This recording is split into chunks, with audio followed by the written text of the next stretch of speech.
Uji analisis status set N. 1. Tujuan uji. 2. Prinsip uji. 3. Alat dan bahan. 4. Prosedur uji. 5. Interpretasi hasil. Dan terakhir, kesimpulan.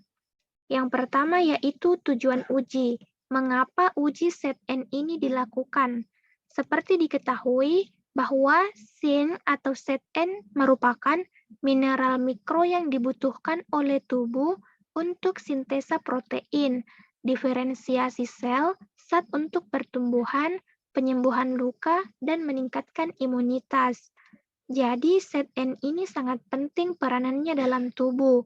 Oleh karena itu, dilakukan uji kandungan set N dalam hal ini menggunakan metode Kecap-Smith untuk mengetahui apakah seseorang mengalami defisiensi atau kekurangan set N. Adapun jumlah normal set N dalam tubuh yaitu sekitar 28 mg per kilogram berat badan. Nah, selanjutnya mengenai prinsip uji. Set N berperan sebagai molekul penerima rasa pada lidah. Tingkat ketajaman rasa dapat menggambarkan apakah seseorang mengalami defisiensi set N atau tidak. Untuk mengetahui tingkat ketajaman rasa tersebut, dilakukan metode Kecap-Smith, yaitu penggunaan larutan seng sulfat atau set NSO4 yang akan merangsang molekul penerima rasa pada lidah, sehingga ketajaman rasa dapat diukur. Pembahasan berikutnya yaitu alat dan bahan. Dalam uji analisis status set N ini tidak terlalu rumit. Yang pertama harus disiapkan itu adalah spoid tanpa jarum, ukuran 5 ml, yang nantinya akan digunakan untuk menyemprotkan larutan set NSO4 ke dalam mulut responden. Selanjutnya adalah beaker glass atau gelas beker, yang digunakan sebagai wadah larutan set NSO4.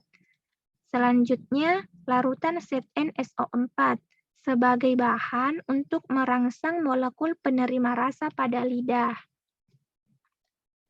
Pembahasan berikutnya yaitu prosedur uji, atau yang biasa disebut dengan langkah-langkah.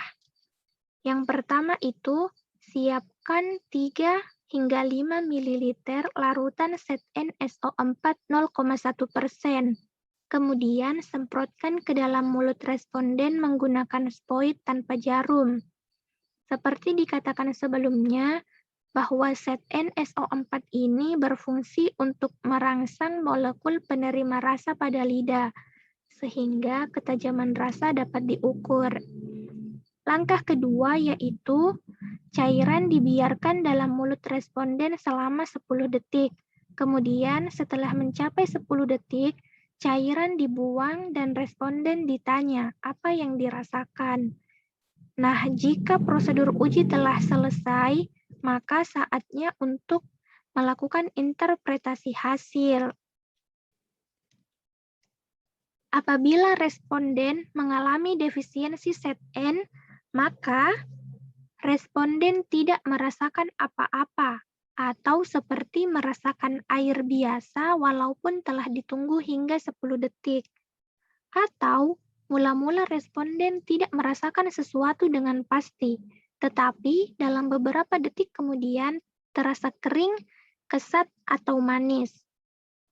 Adapun apabila responden tidak mengalami defisiensi set N, maka responden segera merasakan sesuatu dengan pasti, tetapi tidak sampai menyakitkan, atau segera timbul rasa yang kuat dan mengganggu, sehingga responden langsung meringis, dan rasa yang timbul semakin lama semakin kuat.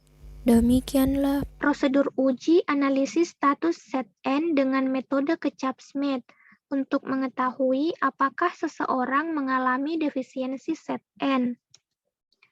Perlu diketahui juga bahwa defisiensi set N ini dapat menyebabkan penurunan nafsu makan, dermatitis, pertumbuhan lambat, dapat mempengaruhi sistem reproduksi, dan menurunnya sistem imun.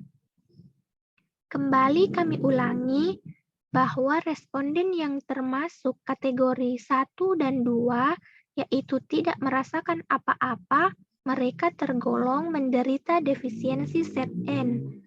Begitupun sebaliknya, responden yang mengalami kategori 3 dan 4, yaitu merasakan sesuatu, mereka tergolong normal atau tidak mengalami defisiensi zat N. Berikut referensi yang digunakan dalam pembuatan materi video. Sekian, terima kasih atas perhatiannya, dan mohon maaf jika ada kesalahan. Assalamualaikum warahmatullahi wabarakatuh.